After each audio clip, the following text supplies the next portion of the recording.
Okay, yeah, now we're gonna be finally reviewing episode 2 and talking about episode 2. Honestly, this is a really great episode in my opinion, especially the whole J stuff that happens in this episode with all that.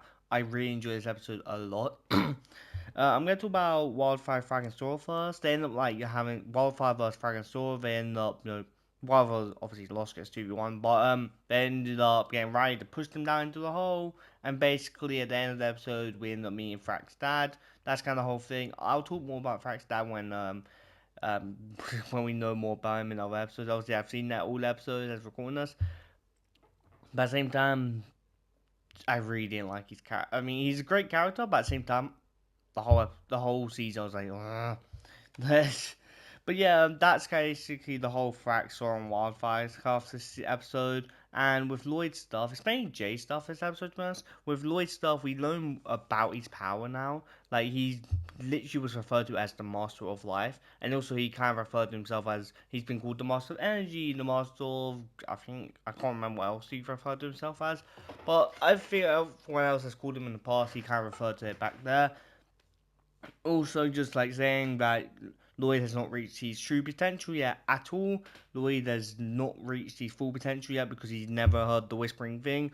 Also, this is nice, and we know now that this is what should have happened before before the tomorrow's tea kind of changed him into an adult.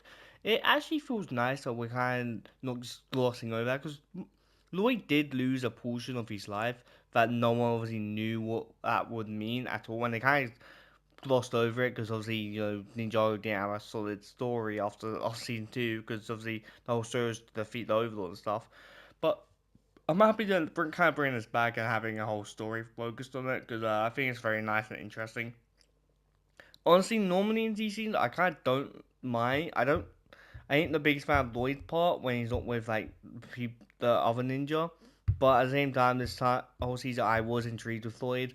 But that's kind of the Lloyd stuff. Okay, I'm recording this as after I've already recorded my review, but I'm going to quickly give my thoughts on the whole shit with Euphrasia and Aaron. I actually don't mind it. I probably won't talk about it most in other episodes. Maybe I will, but I don't mind it. They actually do seem like a decent share, but it's not something I would be fused against or something. I'm not against it, of course. Like this is the only time they've kind of seen romantically, and the other seasons they could seem like friends.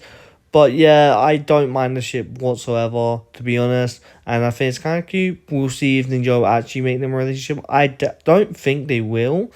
But yeah, if it ends up happening, I wouldn't be against it, to be honest. With Jay, honestly, Jay and his like Nightmare, where Nightmare plus Dream, he's basically thinking of his forgotten past with all his friends and stuff, and then turning on people he actually worked with or lied to him. I don't know why Aaron's there. Maybe he saw Aaron with Raz and he did have a fight with Aaron, but I think I don't know why Aaron would be there. It's probably just to fill up because obviously to fill up the gap with the other ninjas that are emphasizing. With Lord Raz and Nia's position looks so weird for me in a way. I forgot her name, but Beatrix's sister, Zeatrix, I think her name is. She basically shows up in Kai's outfit. Actually, looks pretty good to be honest. In Kai's outfit, we'll probably see her later seasons. I'm assuming it's Zeatrix because she has not seen Beatrix at all. I don't think. Literally, it's referred later in the season that he does not know who Beatrix is. So yes, all in all, I did enjoy that whole scene, and obviously some agents of the administration are there too. And in general, I really enjoyed that calling Jay a failure about how he's been a failure all his life. And I also enjoyed the administration being there too, like saying they're one of them, and we obviously learned about that later on in the season.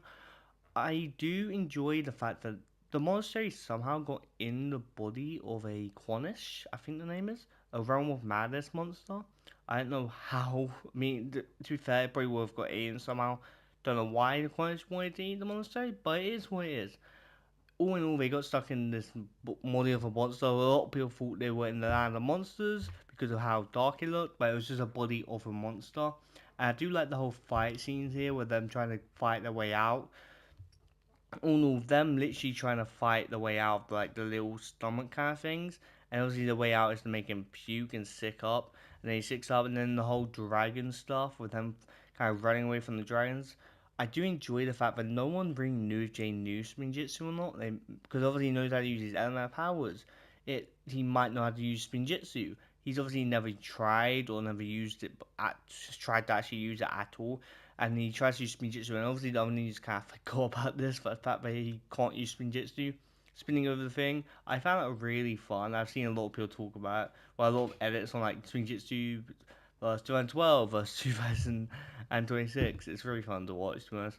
I did enjoy that moment quite a lot. And at the end of the episode, by the end of the episode, he basically shows that he wants to remember his forgotten past because that's another reason. Because he wants to be the best ninja. Because he was a failure as a hunter.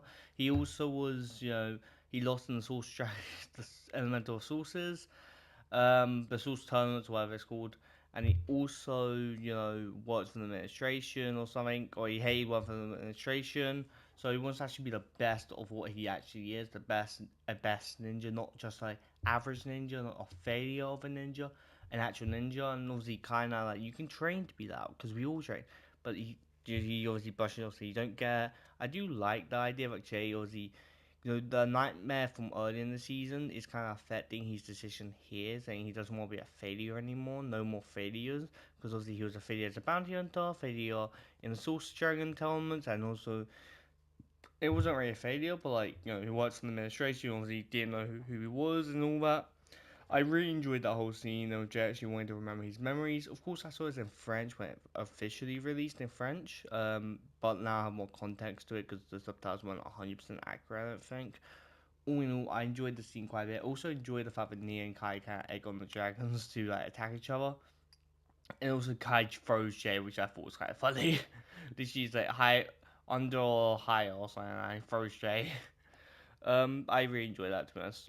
All in all, I don't really see any faults with this episode. Like I said, Vrak's dad, I am not a fan of him this whole season, but I'll talk about it when he actually fully starts talking. So yes. But all in all, I think this episode is a 10 out of 10. I didn't really see any faults with it. My opinion, Jace carries this episode, but also learn more about Lloyd's power, also pretty good. But like, because I'm a Jay, because Jay's my favorite character, he carried this episode for me hard. So I'm really excited for that. I can't wait for this. I can't wait to review the other episodes, but also can't wait for season 4 part 2 already. Like I'm really excited. Like when I was watching Friends, I was like, I need all this season. But yeah, I can't wait to review the rest of the episodes. Like I said, this is a 10 out of 10 episode. I don't really see how I can fault it, to be honest. The only thing, like I said, I can maybe fault is they left that realm way too early for Akasaur second season, but I'm assuming that realm will be much important later because it seems to be where the Shadow Dojo is. That's the only thing I can kind of fault it for, but it's kind of annoying. But like I said, that realm will probably be important at a later date. I think season 5, I don't know if season 5 is confirmed or not. I'm assuming season 5 is the last season or something, or maybe season 6 is. But that will probably be at least talked about or at least visited at a later date, which, because obviously, which I'm really excited for. Okay, well, further ado, see you guys next time. And yeah, bye guys.